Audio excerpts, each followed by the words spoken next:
Presentation of dialogue on Idaho Public Television is made possible through the generous support of the Laura Moore Cunningham Foundation, committed to fulfilling the Moore family's legacy of building the great state of Idaho. Coming up, Idaho would be a much different state if it hadn't been for Teddy Roosevelt. Why? Find out next on Dialogue as I talk with award-winning historian Douglas Brinkley. Stay tuned.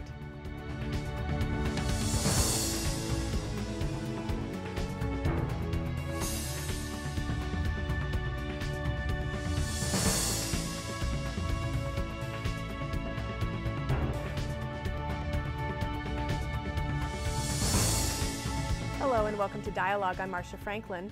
According to my guest today, our country's 26th president considered Idaho God's country. Indeed, Theodore Roosevelt was so enamored of the Gem State's rugged beauty and natural resources that he created nearly 20 national forests in our state, along with 2 wildlife refuges. In his book, Wilderness Warrior, historian Douglas Brinkley chronicles Roosevelt's drive to preserve more than 230 million acres of land in America, including Idaho.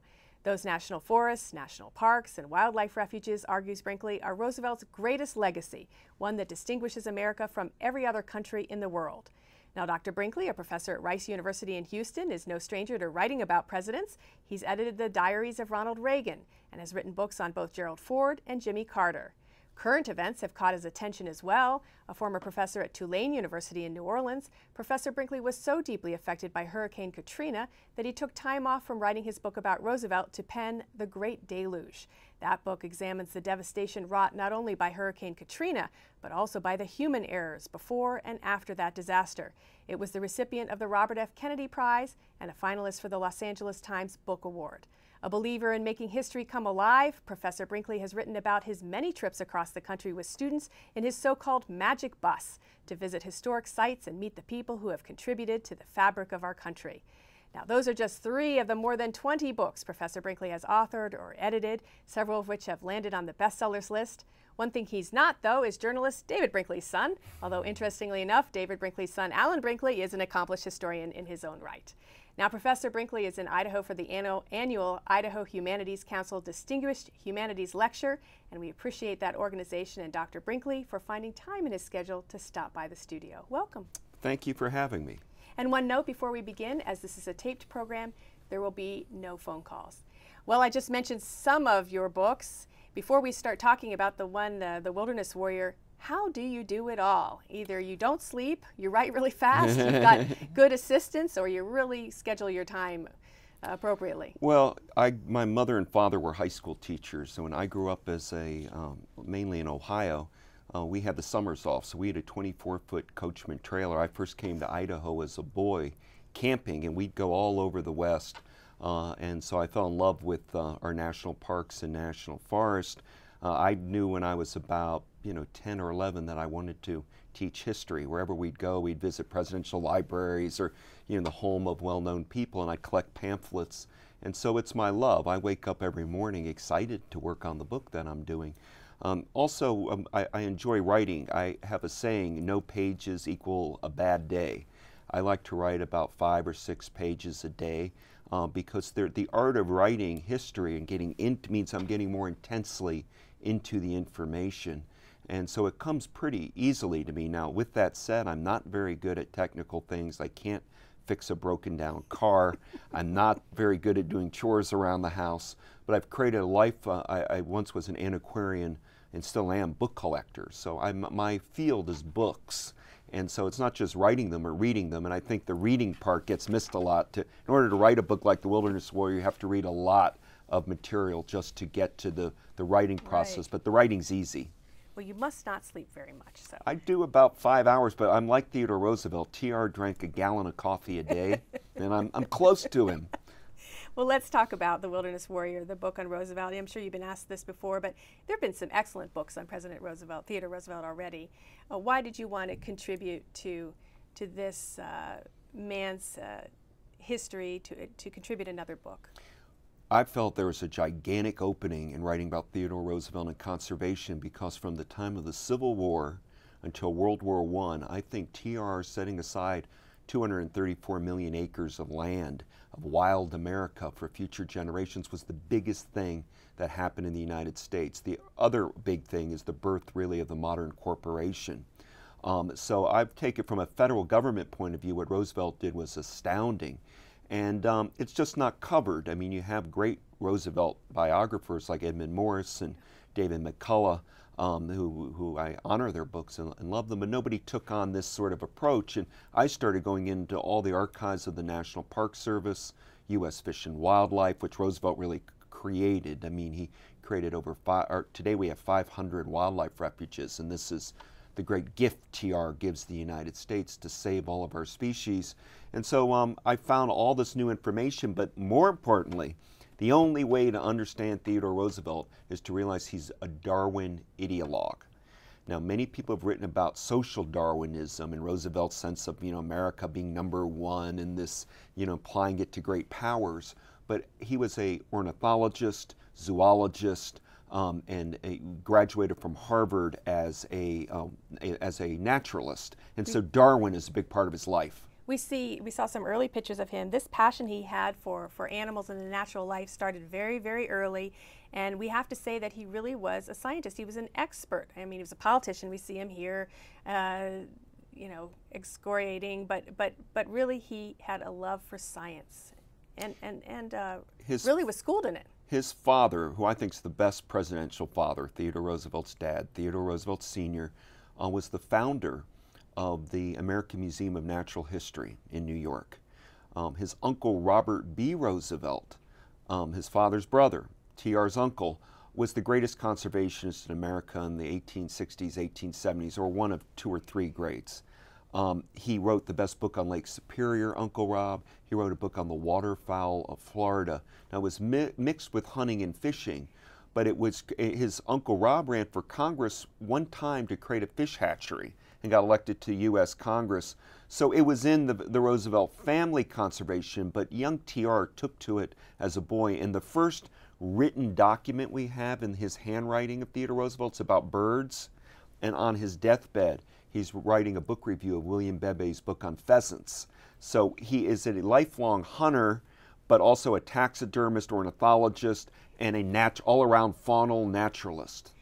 And hunters were at the leading edge of the conservation movement at that time. Now, there really even wasn't a word of conservation movement or the thought of conservation to talk about the country at the time. People were killing animals, taking natural resources wherever they wanted to, right? I mean, he saw this with dismay. Exactly. What Roosevelt was a sportsman. He wanted to have hunting, and he all of his life hunted, but he wanted it to be regulated. You have to have a season. You don't shoot a pregnant animal. If you're pulling in a trout and it has eggs in it, you put it back. Things that we just take for granted today. But Theodore Roosevelt's promoting that. They used to, at sports clubs, would gather doves in cages and keep them all crammed together, then open it, and people would shoot the live doves, and Roosevelt's pushing for skeet shooting of clay pigeons. It's a consciousness change that he's overseeing.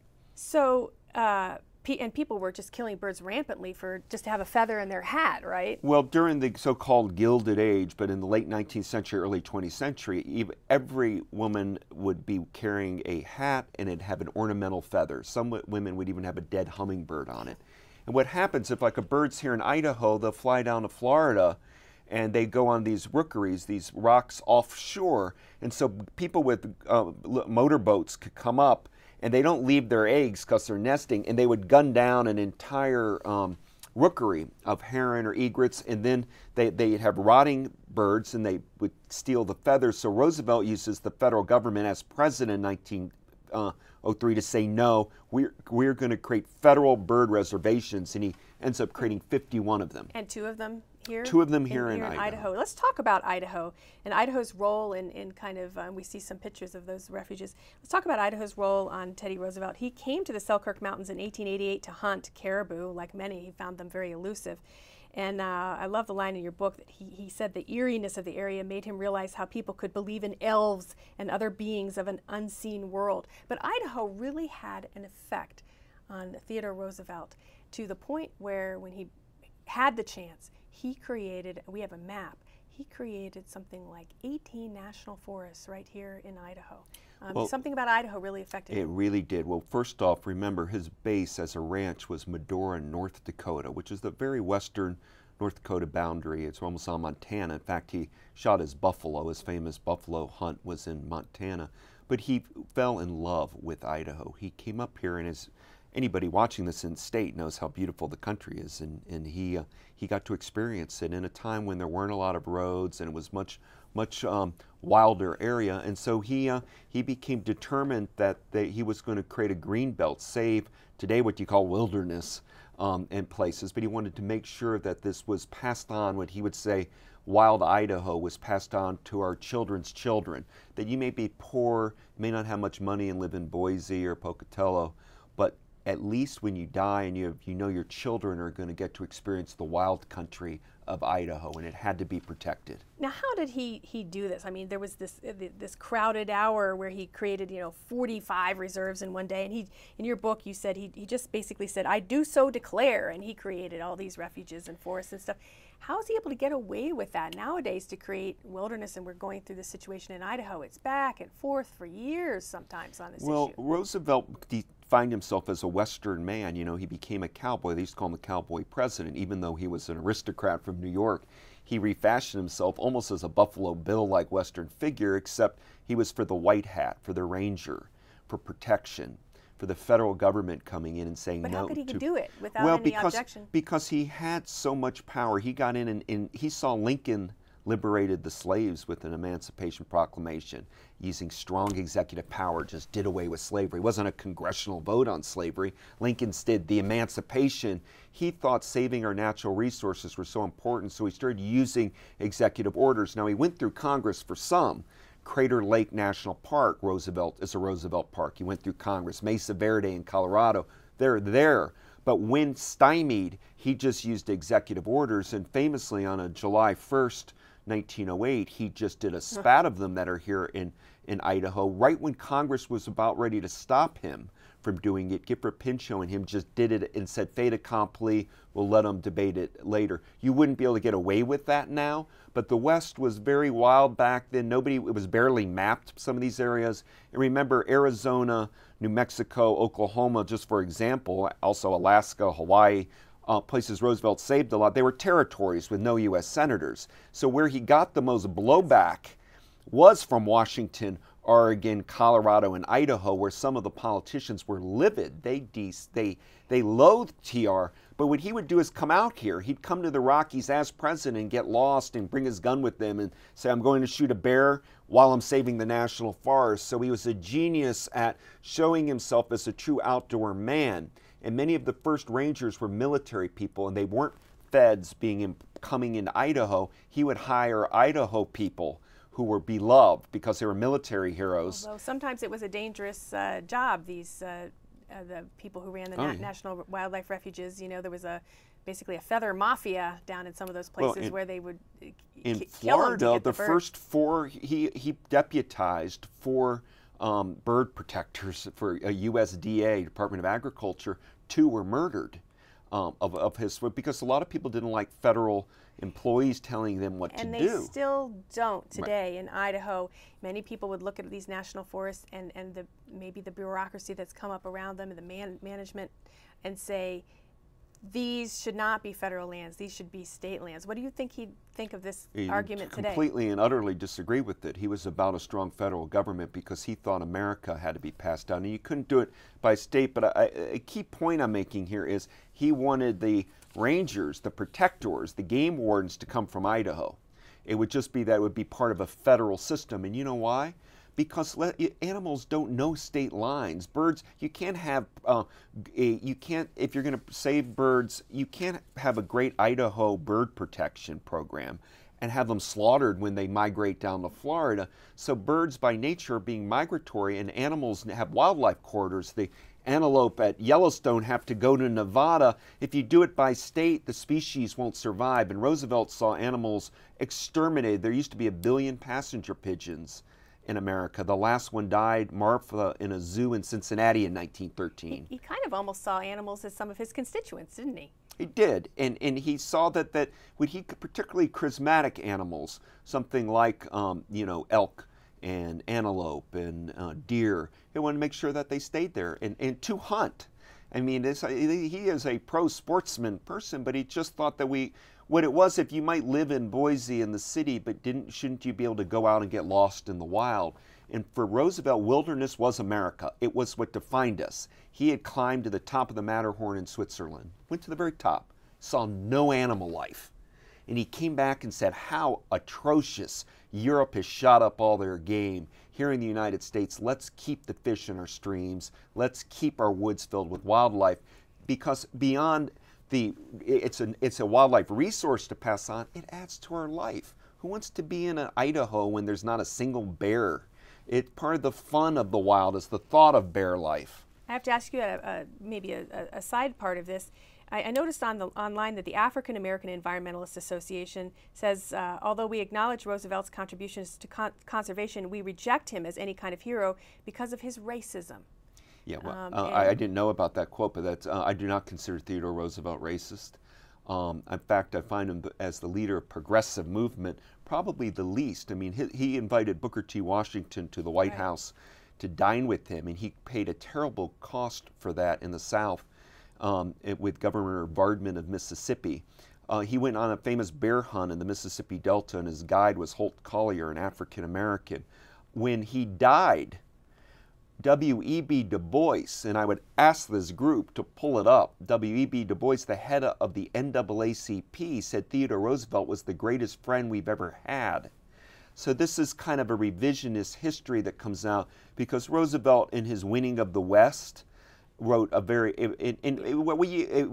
some vigorous language about the triumphalism of the West and the extermination of natives. Right.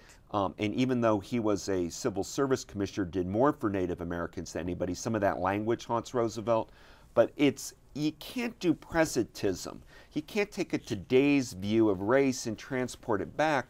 If you want to compare Theodore Roosevelt to Woodrow Wilson, TR is like a huge integrationist compared to the other politicians of that era. What do you think he'd make of the reintroduction of the wolf, which is a controversial topic in our state? I don't want to do what ifs, because back when Roosevelt was president and during his lifetime, wolves and coyotes were predators to be exterminated off of ranches. It didn't mean that you didn't want to save some here or there, but by and large, the government was trying to get rid of them. The transition figures Aldo Leopold, who wrote a Sands County Almanac, and Leopold and Roosevelt there's a wonderful letter in my new book on Alaska called The Quiet World, that's coming out. Roosevelt writes Leopold saying, "You're spot on what you're doing with your game protection in New Mexico."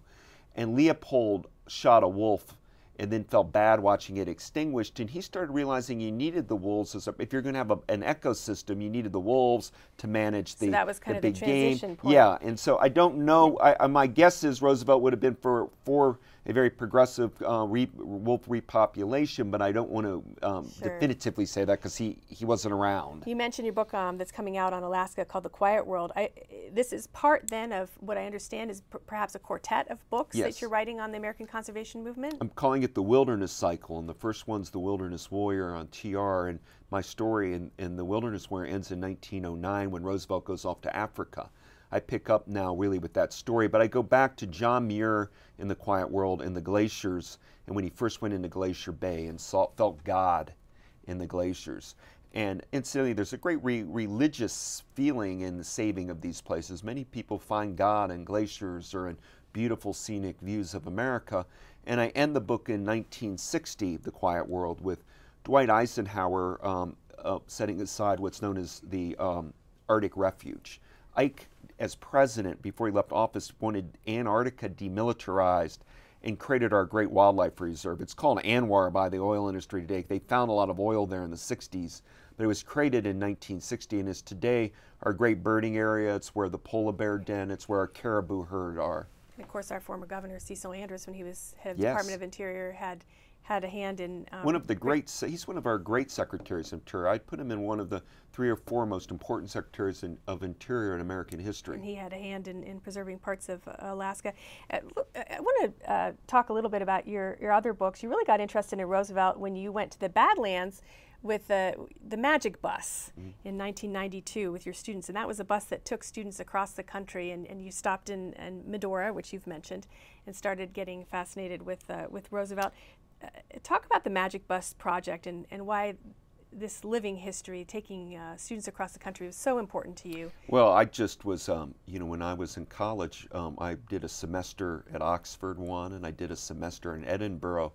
And I was always amazed how few of the Americans that were going to Europe ever went to America. They'd be born in New York and then go to Europe.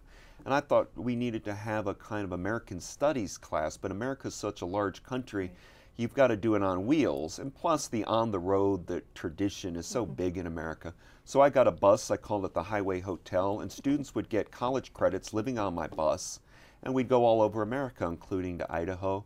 Barely, though. I was disappointed when I read your book. We didn't stay that much time. You mentioned the Nazi North Idaho part. That's just 1 year, though. I did that. That's just the book's 1 year. See, we did it. We did it. I took 1 year. I took was here for quite a while in Idaho. We took 27 students on 2 natural gas fueled buses. Okay. And I went all the way up to Fairbanks, Alaska. So that book was just a one journey, but we would do them regularly. And just so I could see America, I would switch the itineraries out. So I never followed the same route. Yeah, it's amazing how many people don't get out and see their own country, even just a couple hours away. I've met people here in Boise who haven't been to the Sawtooth Mountains, just 2.5 hours away. Sawtooth's one of the best, most iconic places in America, the Sawtooth. And anyone can do this. They don't need I mean, your parents taught you that early on. Yeah, I think I was just going, but we'd read books. We would read Willa Cather in Nebraska or John Steinbeck in California, and then visit his home. And one of the things that I urge people listening to me, I mean, we have incredible national parks, monuments, but also state parks and historic sites. And some of the best historians are the ones at those sites because they know all the micro detail. If you're running Robert Frost House, you know the most about Robert Frost. If you're running the Truman Library, you know the most about Truman. So going to those places, it makes that figure in history come alive. It's nothing, you can sit in a classroom and read about Gettysburg, but if you spend 3 days really going through Gettysburg, you get the battle in a different way. And that's all that this class did. And students love it. In fact, all of the students that have graduated from the Magic Bus have remained friends of mine today. And it's fun to watch them now. They're lawyers or they're, accountants or they're doctors. Probably their journeys help them communicate with different types of people that they meet in their jobs. Obviously, it was their best time at college. It gave them their great college memory. And, the generosity of the American people, we would come into towns and people would feed us for free. Hotels would give us free rooms. Just everybody loved the idea of a class on wheels like that. You love the stories of the road and the people that write them, like Kerouac. You even named one of your children after Kerouac's friend Neil Cassidy. The open road just really calls to you, doesn't it? And the people that write about the open road, like Kerouac. I just love America. I just love the country, and I just like the people. We have so many riches here to go see, and those so-called blue highways, and so many hidden secrets still. I mean, just look at your state of Idaho, all the places you can go, and you can go suddenly to Haley, Idaho, and realize Ezra Pound was from there, and then read Ezra Pound and Haley. I mean, it's an interesting experience you get when you're connecting. I think in world history, America of the 20th century is probably the most interesting country at the most interesting time in world history, and we're living part of it right now. Well, and despite that enthusiasm that you do have for our country, I mean, you did take time off from writing the Roosevelt book, as I mentioned in my introduction, because you were so shocked and perturbed by Hurricane Katrina, by a current event happening. Interesting for a historian, by the way, to stop and look at history in the making right then. But that book, The Great Deluge, which has won some awards, you were part of that story. I was there for Hurricane Katrina, and I did a vertical evacuation. I was on top of a building with my family, and as a writer, I immediately went out and saw what was going on, and what was going on was no federal help, no real state help. There are exceptions, but by and large, we dropped the ball in Katrina. So it was Mississippians saving Mississippi, Louisiana saving Louisianans. I had a house on the Jordan River in Mississippi that got washed away in Katrina, and I started recognizing that we have a kind of false belief that in a crisis, if here in Boise something horrible happens, that suddenly these federal troops are going to swoop in and they're going to make your life good.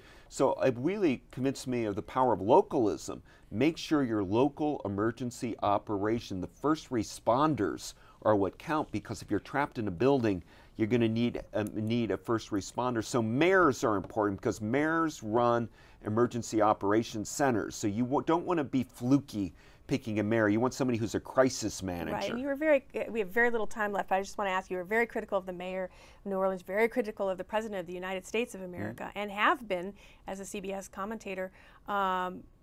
Is this the proper role of a historian, to comment on current sitting presidents, to, for instance, I think you contributed to an essay to a book about President Obama, to be associated with one political party or the other, or to criticize? Well, I don't. You mentioned earlier I edited Ronald Reagan's diaries, Right. and then you just mentioned I wrote an essay on Barack Obama. You do in presidential history, I look on all presidents. I've written an essay on, James K. Polk, too, and it's just when they're more modern presidents, it tends to get caught up in the political mob. Well, that's what I wonder about. Is it appropriate to Just endorse take a president? Katrina. I don't endorse a president, though. I've never endorsed one. I've never given a political contribution to either one. But beyond that, with Katrina, you're right, it was different. But I saw my community wiped out. Right. I'm a human, Right. I went in boats rescuing people with corpses laying for a week, just sitting there, And you can't put my profession, I'm a historian, while people are dying around you. I was an eyewitness to a lot of atrocity down there, and a lot of people died that didn't have to, because in rescue and relief you have a 48-hour window. If you don't get to people in 48 hours, you don't get them the electricity for their respirators, or you don't get them the medication, they're going to die. So I had a moral obligation to speak out on what was going on there that transcended me quarterbacking whether Truman or Reagan's a better president. We have about 30 seconds left. I do need to ask you, because I've seen it written, that you are going to write a book on Walter Cronkite. Is that still true? I am currently writing it, because I finished my Alaska book, and it's just called Cronkite, and it's looking at the history of American journalism. And Walter was from Kansas City, or St. Joe's, Missouri, and then grew up in Houston, and went to UT a little bit, and then went off as a UP reporter. But through Cronkite, I'm looking at events because he was there at D-Day, Battle of the Bulge, the Nuremberg trials, Edward R. Murrow and McCarthyism, Kennedy assassination, the space program, Vietnam, on, Watergate, and he kept great diaries, and kept notebooks and things. And he's everybody's papers. uncle. Yeah, he was my he uncle, was everybody's right? uncle, and so it's a very interesting story. I'm having a lot of fun looking back at our back pages through Walter Cronkite's life. I will look forward to that book, and I know our viewers will as well. Thank you for joining us, and thanks to the Idaho Humanities Council as well. I'm Marcia Franklin. You've been listening to historian and author Douglas Brinkley on Dialogue. Thanks for tuning in. We hope you'll join us same time next week.